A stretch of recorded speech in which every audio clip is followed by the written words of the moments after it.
यदि शंकर दयाल शर्मा जी की बात करें साथियों, तो इनका जन्म कहाँ हुआ था? तो इनका जन्म हुआ था भोपाल में। ठीक, कब हुआ था? 19 अगस्त 1918 को हुआ था। ठीक है, 19 अगस्त 1918 को इनका जन्म कहाँ हुआ था? भोपाल।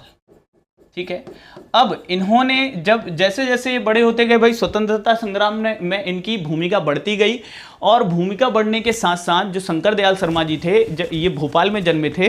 तो आप सबको मालूम है आज़ादी के बाद भोपाल रियासत के जो नवाब थे हमीदुल्ला खां, वो भारत संघ में शामिल होने के लिए तैयार ही नहीं थे। इसीलिए प्रजामंडल बनी, और प्रजामंडल का नेतृत्व शंकर दयाल शर्मा जी ने करते हुए काफ़ी तीव्र आंदोलन किया, और भोपाल में हिंदू जो थे उनके अंदर एक भावना जगाई कि नहीं, भारत में ही शामिल होना है, और एक बड़े स्तर पे आंदोलन क्या कर दिया? खड़ा कर दिया, जिसके एवज में बाद में हमीदुल्ला को झुकना पड़ा, नवाब हमीदुल्ला को, और भारत संघ में शामिल होना पड़ा। इसका जो फल था शंकर दयाल शर्मा जी को मिला, क्योंकि शंकर दयाल शर्मा जी को नवाब हमीदुल्ला ने जेल में भी बंद करवा दिया था। इसका फल इन्हें मिला। ठीक है, हालांकि ये कैम्ब्रिज यूनिवर्सिटी से इन्होंने डॉक्टरेट की हुई थी। ठीक है, कैम्ब्रिज यूनिवर्सिटी से, किस यूनिवर्सिटी से? कैम्ब्रिज यूनिवर्सिटी से इन्होंने डॉक्टरेट कर रखी थी। लेकिन उसके बाद इन्हें 1952 से, ध्यान रखना, 1952 से 1956 तक ये क्या रहे हैं? तो भोपाल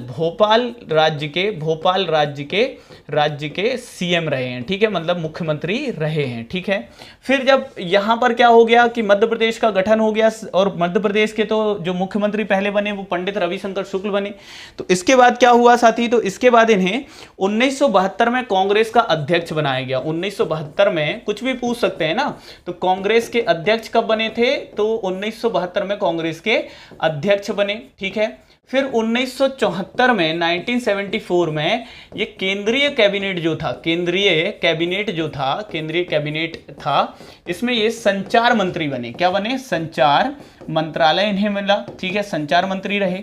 फिर इसके बाद लगातार 1984, 85 और 86, 1984 1984 ये आंध्र प्रदेश के राज्यपाल रहे।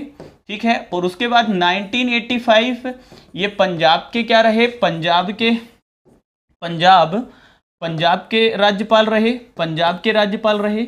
और फिर 1986 ये महाराष्ट्र के राज्यपाल भी रहे। कहां के? महाराष्ट्र के राज्यपाल भी रहे। लेकिन इसके बाद साथियों ये भारत के उपराष्ट्रपति भी बने। और फाइनली जो सबसे इंपॉर्टेंट फैक्ट है इनके संबंध में, कि ये देश के 9वें राष्ट्रपति बने। 9वें राष्ट्रपति बने। और कब से कब तक रहे? तो 1992 से 1997 तक रहे। ठीक है, और इसी दौरान इन्होंने 1996 में मध्य प्रदेश विधानसभा भवन का उद्घाटन भी किया था। मध्य प्रदेश विधानसभा भवन का उद्घाटन भी किया था। यदि आपसे देखो, अब इतने फैक्ट कम से कम आप याद रखें शंकर दयाल शर्मा जी के बारे में, है ना। तो जन्म कब हुआ? ध्यान रखना है, 19 अगस्त 1918 में भोपाल जो रियासत थी, ठीक है, उसे भारत संघ में मिलाने में इन्होंने काफी संघर्ष किया। तो 1952 से 1956 तक भोपाल राज्य के सीएम रहे हैं। प्रश्न कई बार पूछा जाता है कि भोपाल मध्य प्रदेश के किस राज्य के या किस क्षेत्र के सीएम थे? तो भोपाल स्टेट पार्ट सी के क्या थे? सीएम थे। फिर 1972 में कांग्रेस के अध्यक्ष, 1974 में संचार कौन से मंत्री थे? पूछ लिया जाता है कि शंकर दयाल शर्मा जी को कौन सा मंत्रालय दिया गया था 1974 में। ठीक है, और बिल्कुल भाई लाइक भी करते चलो यार, लाइक करते चलो फटाफट सेशन को, लाइक करते चलो सेशन को। ठीक है, चले देखें तो यहां पर यदि आप देखोगे तो संचार मंत्री थे। और फिर आप देखते हो 1984 में आंध्र प्रदेश, ठीक है, आंध्र प्रदेश, 1985 में पंजाब, और 1986 में महाराष्ट्र के क्या बने थे? राष्ट्रपति, उपराष्ट्रपति। उसके बाद क्या बने? उपराष्ट्रपति। और 1992 से लेकर 1997 तक 9वें राष्ट्रपति रहे। ये कांस्टेबल में इस बार पूछा भी गया था। और 1996 में मध्य प्रदेश यदि हम देखें तो इन्होंने विधानसभा का उद्घाटन किया था। ठीक है, क्या किया था भाई? उद्घाटन किया था मध्य प्रदेश विधानसभा का, जिसे इंदिरा गांधी भवन कहते हैं, उसका उद्घाटन इनके हाथ ही हुआ था। राजमाता विजया राजे सिंधिया जी की यदि मैं बात करूं, राजमाता विजया राजे सिंधिया, ठीक है, इनके बारे में देखो क्या महत्वपूर्ण है, बिल्कुल आपको इनसे संबंधित प्रश्न पूछ सकते हैं। तो इनका जन्म हुआ था 12 अक्टूबर 1919 को। ठीक है, अच्छा किस जिले से संबंधित हैं? तो भाई सागर जिले में। ठीक है, सागर जिले में इनका जन्म हुआ था। सागर जिले में जन्म हुआ था। और इनका मूल नाम यदि आपसे पूछा जाता है, बचपन का नाम पूछा जाता है, तो इनका मूल नाम बड़ा फेमस है, लेखा देवेश्वरी। लेखा देवेश्वरी, देवेश्वरी, ठीक है, इनका क्या है, मूल नाम है। इन्हें यदि देखें तो विजया राजे सिंधिया जी को राजमाता कहते हैं। क्या कहते हैं, राजमाता, राजमाता विजया राजे सिंधिया। लोकमाता देवी अहिल्याबाई जी को कहते हैं, इन्हें क्या कहते हैं, राजमाता कहते हैं। विजया राजे सिंधिया जी, बहुत अच्छे से ध्यान रखना, भारतीय जनता पार्टी बीजेपी की संस्थापक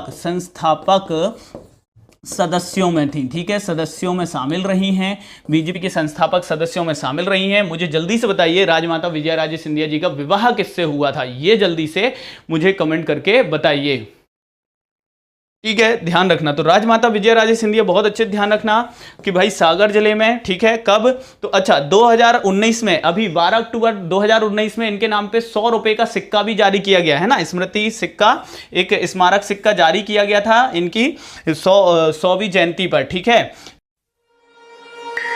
अगर वीडियो पसंद आया हो तो वीडियो को लाइक करना ना भूलें, सब्सक्राइब करें उत्कर्ष के YouTube चैनल को और लेटेस्ट अपडेट पाने के लिए बेल आइकन को प्रेस करना ना भूलें। प्रतियोगी परीक्षाओं की तैयारी अब घर बैठे उत्कर्ष ऐप के साथ। अब पढ़ो कहीं भी, कभी भी।